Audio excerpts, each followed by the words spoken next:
1. Nowadays, we expect to hear songs we're familiar with when we watch commercials on TV or online.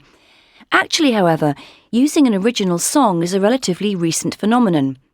The truth is, before the 1970s, commercials relied on jingles to sell what they were advertising and only occasionally used pop songs, but with the lyrics changed so that they could mention the name of their product. Back then, record companies asked for huge fees to use any of their pop songs, so advertisers simply couldn't afford them. In the late 1980s, things changed, not because the costs went down, but because there was more money available to spend on advertising.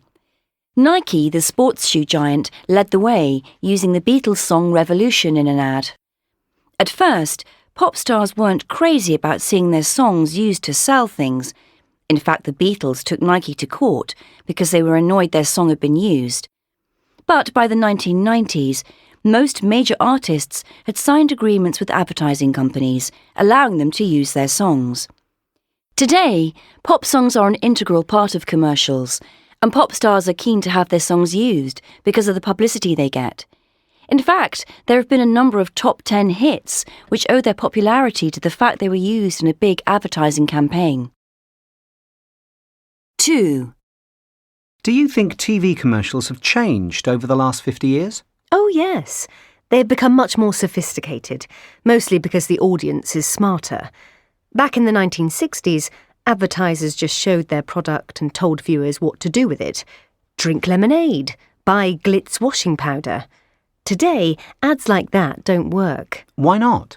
Well, today, viewers want ads to make them laugh or cry, and they want to learn things they don't already know. They're too smart to be told what to do, and they also have the technology to avoid commercials.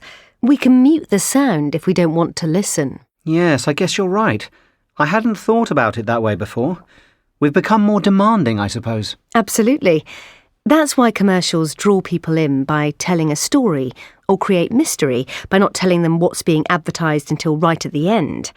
We keep watching because we want to know what happens. 3. Do you want to know what it takes to get to the very top in advertising? If so, click on the link and follow the instructions to get your copy of a remarkable lecture filmed during Emily McCarthy's recent European conference tour. Emily's achievements as a creative director and agency owner are too many to be listed. So take the chance to watch Emily in the comfort of your own home or office as she shares some of the tips that make her recent book, A Life in Advertising, such essential reading. There's no one better qualified to discuss the subject. You're just a click away.